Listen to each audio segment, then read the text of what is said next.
Welcome everyone. कैसे हैं आप सब? कैसी चल रही है आपकी तैयारी? I hope it is going well. Today we are going to discuss the sixth topic for comparative public law, that is your judicial independence, activism and accountability in India, US and UK. तो देर ना करते हुए आज की class को शुरू करते हैं. First, we need to understand the basic concepts of judicial activism, independence and accountability. Judicial independence, we do understand that judiciary is able to perform its function of interpretation of laws, giving the decisions without any political pressure, without any influence from legislature or executive. ये तो basic meaning है judiciary independence का. ठीक है. अब judicial activism is on the social level, जैसे कि same sex marriage, China Bano की judgement. Whenever judiciary takes one step ahead, whenever it evolves with the society, with the societal norms, with the societal trends, उसको हम लोग कहते हैं judicial activism. Judiciary के जो डिसीजंस है उसके अंदर जुडिशरी का इवॉल्वमेंट दिखता है, इवॉल्व होना दिखता है. फिर आता है judicial accountability. Although accountability means that जजेस, judiciary is taking owners of whatever decision they give. But this also includes the complaint mechanism, the complaint redressal mechanism for all the complaints that are lodged against the judges or the judiciary.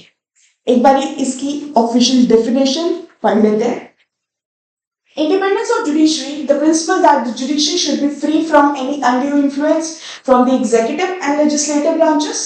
This ensures that judges can make decisions based on the law interpretation without external pressure.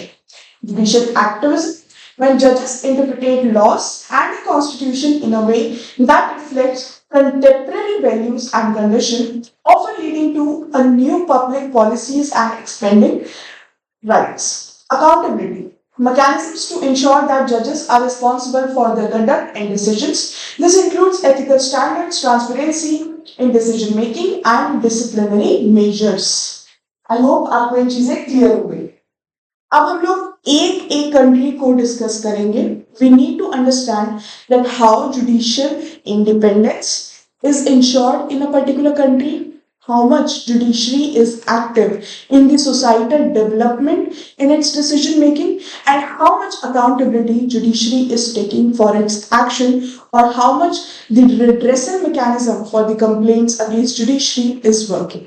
अब आराम से एक एक country के सारे specific parts को समझना है. If you understand the basic meaning of all of this, इसके अलावा इस कंसेप्ट के अंदर और कुछ नहीं. चलिए देखते हैं.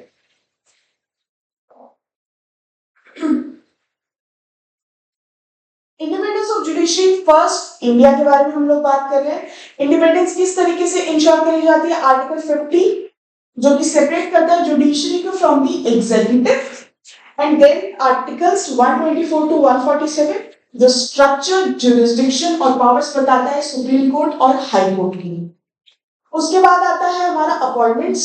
नाउ वी नो दैट जजेस of supreme court and high courts are appointed by the president of India based on the recommendations of the collegium, which comprises of the CJI and a group of senior judges. फिर आता है आपका tenure और renewal. Tenure जजेस का सर्व करता है until the age of 65 और हाई कोर्ट्स के केस में until the age of 62 years. Then the challenges, executive interference होता है, कभी ना कभी हो ही जाता है, और रिसोर्सेज के कंस्ट्रेंट्स होते हैं, दैट इज इनसफिशिएंट फंड्स होते हैं. Now understanding on all of this what we have studied right now, इससे हमें समझ क्या इंडिपेंडेंस इंडिया के अंदर जुडिशरी में कितनी ज्यादा है. We do understand that in the constitution under article 50 it is given that judiciary has to be separated from the executive, यानी कि एग्जीक्यूटिव का इन्फ्लुएंस जुडिशरी के ऊपर नहीं आएगा. फिर हमारा जो डिटेल स्ट्रक्चर दिया हुआ है हाई कोर्ट का, सुप्रीम कोर्ट का, कॉन्स्टिट्यूशन में एक वैलिडेशन मिल जाना, मतलब कॉन्स्टिट्यूशन के अंदर कुछ चीजें इंश्राइंड है, और कॉन्स्टिट्यूशन हमारा ग्रैंड नॉर्म है. जो कॉन्स्टिट्यूशन में लिख दिया वो पत्थर की लकीर, इस तरीके से. तो जब अलग अलग स्ट्रक्चर, उनका अलग अलग डिवीजन हो गया, उनकी खुद पावर्स पता है, इंडिपेंडेंस यहाँ पे भी इंश्योर हो जाती है. फिर हमने अपॉइंटमेंट्स पढ़ी. अपॉइंटमेंट्स क्यों? कि अगर जजेस डायरेक्टली अपॉइंट कर रहे हैं एग्जीक्यूटिव या फिर डायरेक्टली लेजिस्लेचर अपॉइंट कर रहा है तो इंडिपेंडेंस नहीं रहेगा, because there will be partiality, biasness. But यहाँ देखा दैट अपॉइंटमेंट होता तो प्रेसिडेंट के थ्रू है, but on the recommendation of the collegium which comprises of CJI, Chief Justice of India, and a group of senior judges। तो यहाँ पे partiality होने का या बायसनेस होने के चांसेस बहुत कम हो जाते हैं because of the existence of collegium.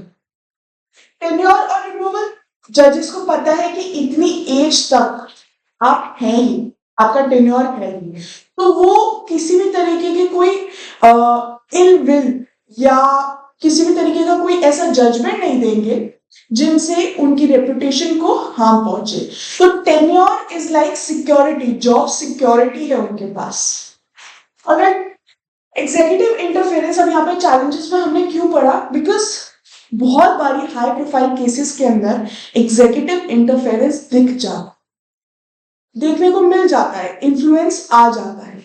And then there are resources constraint, यानी कि इंफ्रास्ट्रक्चर अगर ढंग से बिल्ड नहीं होता, इनसफिशिएंट होते हैं जजेस अपने काम को पूरा करने में। इंडिया का बैकलॉग हम लोग अगर देखें तो वो इतना एक्सट्रीम ज्यादा है कि ऐसा लगता है कि जजेस की बहुत ज्यादा जरूरत है, बट जजेस अपॉइंट नहीं हो पाते गवर्नमेंट। इनफैक्ट उनका आपका क्या कहते हैं, इंटरव्यू क्लियर होने के बावजूद जजेस 2-2 साल तक वेट करते हैं उनकी अपॉइंटमेंट का, because we do not have जजेस चेम्बर। उनको बिठाए कहाँ पर हम लोग, हमारे पास कोर्ट रूम्स ही नहीं है proper. So that is the lack of infrastructure.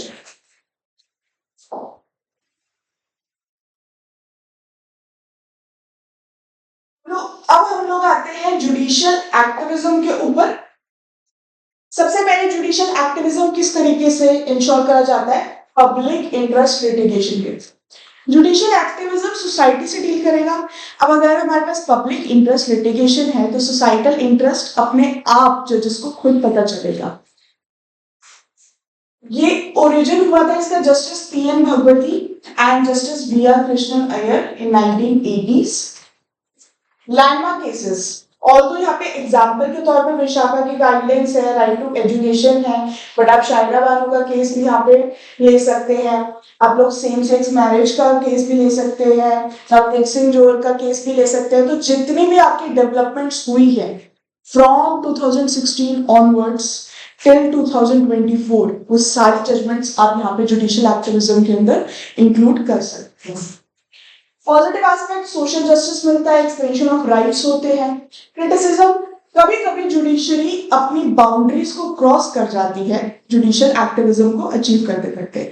दूसरी चीज बैकलॉग्स, डिले इन जस्टिस, कि अगर आप सिर्फ ऐसे ही केसेस के ऊपर ध्यान दोगे जो एक सोसाइटी के अंदर डेवलपमेंट या इवॉल्वमेंट लेकर आ रहा है, तो जो नॉर्मल केसेस है उनका बैकलॉग इकट्ठा होता चला जाएगा। Next, judicial accountability. Internal oversight, एक तो कोड ऑफ कंडक्ट होता है, जजेस का खुद ही कोड ऑफ कंडक्ट होता है जिसके थ्रू वो अपने आप को मेंटेन करते हैं, रूल्स को फॉलो करते हैं। साथ में judicial standards and accountability bill introduce हुआ था जो कि एम करता है to establish comprehensive mechanism to address complaints against जजेस, including the establishment of a national judicial oversight committee। लेकिन अभी तक ये एनैक्ट नहीं हुआ है। ट्रांसपेरेंसी का इश्यूज आता है, कंप्लेंट्स हैंडलिंग का इशू आता है, बेसिक चीजें नहीं। आई होप इंडिया का जो जुडिशियल इंडिपेंडेंस, एक्टिविज्म और अकाउंटेबिलिटी है वो आप लोगों को क्लियर हो गया होगा। अब हम लोग शिफ्ट करते हैं यूके की तरफ। यूके के अंदर कॉन्स्टिट्यूशन बेस्ड सबसे पहले एक्ट ऑफ पार्लियामेंट है। कॉन्स्टिट्यूशन रिफॉर्म एक्ट 2005 के थ्रू सुप्रीम कोर्ट एस्टैब्लिश हुआ था यूके का।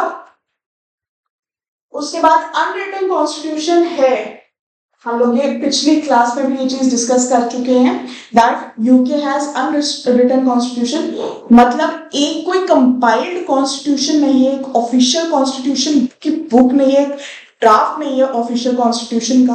अलग अलग डॉक्यूमेंट्स के अंदर प्रिंसिपल्स, पॉलिसीज, लॉज हैं जिनको यूके फॉलो करता है। Customs and conventions, judicial decisions.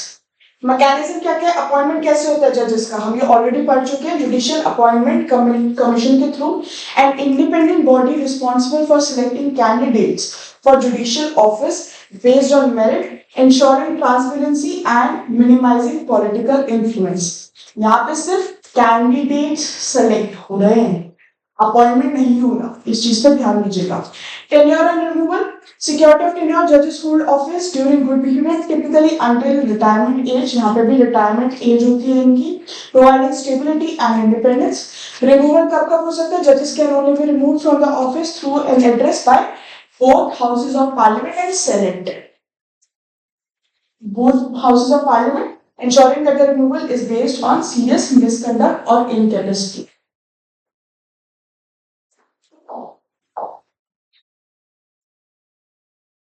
Challenges mainly सारे सेम चैलेंजेस हैं, एक यहाँ पे एडिशनल है, मीडिया प्रेशर का चैलेंज है। यहाँ पे हमें पता होता है बहुत सारे कुछ high profile cases, highlighted cases ऐसे होते हैं जहाँ पे मीडिया ट्रायल होता है, पब्लिक ट्रायल होता है, यानी कि जजेस के ऊपर इतना ज्यादा प्रेशर आ जाता है because public and media is so much involve, तो जजेस have to take some part of it into consideration. Although जजेस को डिसीजन अपना एविडेंस के ऊपर ही दिया जाता है, but the pressure that is created from outside is actually big deal to deal with.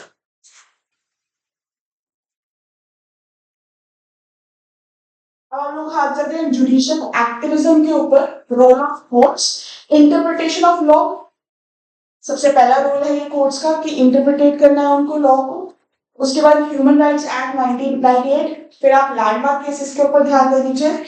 एक है आपका R versus secretary of state for transport का केस, यहाँ पे एस्टैब्लिश करा था that European union law over national law, supremacy है European union law की ओवर नेशनल लॉ। फिर गाइडन वर्सेस गॉर्डन मेंडोजा का केस था, यहाँ पे एक्सटेंड करा था tendency right same sex marriage couples को। ब्रेक्सिट रिलेटेड रूलिंग्स, ब्रेक्सिट आपका ब्रिटिश एग्जिट के लिए शॉर्ट फॉर्म है। ब्रेक्सिट एक रेफरेंडम है जिससे जो आपका यूके है, it took the first one to took exit from the European Union. तो ये ब्रेक्सिट रिलेटेड रूलिंग्स है, जुडिशियल एक्टिविज्म दिखाते हैं। रेफरेंडम आपका होता है जब पूरी पब्लिक वोट करती है किसी एक पॉलिटिकल एजेंडा के ऊपर। और कुछ बहुत बेसिक चीजें हैं, कुछ बहुत बेसिक वर्ड्स हैं which can be asked in your exam, because GK के कुछ ऐसे क्वेश्चंस पूछने जाते हैं वर्ड्स के थ्रू, मैक्सिम्स के थ्रू, तो प्लीज इनके ऊपर भी ध्यान देते चले साथ साथ। इम्पैक्ट हम लोग ऑलरेडी पढ़ चुके हैं, सारी कंट्रीज का ऑलमोस्ट सेम इम्पैक्ट है। Judicial accountability, now this is important, इनमें कुछ चीजें ध्यान रखने की जरूरत है। सबसे पहले हमारा आता है जुडिशियल कंडक्ट इन्वेस्टिगेशन ऑफिस, इसको प्लीज याद रखें, this is very important for your exam. Investigates the complaints about the personal conduct of जजेस, मैजिस्ट्रेट्स एक्सेट्रा। पार्लियामेंट्री ओवरसाइट, यहाँ पे स्क्रूटिनी होती है, पार्लियामेंट एक्सरसाइज करती है scrutiny through debates, questions of committees, ensuring that judiciary remains accountable to the public. Public का confidence maintain करना पड़ता है इन लोगों को, और अपना ट्रांसपेरेंसी को मेंटेन करना पड़ता है। इंडिपेंडेंस और अकाउंटेबिलिटी के अंदर अगर एक वॉर करी जाए तो क्या ज्यादा जरूरी है, इंडिपेंडेंस जरूरी है या अकाउंटेबिलिटी जरूरी है? देखा जाए तो ज्यादा इंडिपेंडेंस जरूरी है अकाउंटेबिलिटी के बजाय, because if accountability is overpowered then for every small thing judges will be held responsible। तो इंडिपेंडेंस थोड़ा सा ऊपर होना चाहिए, but there should be a good balance between the two।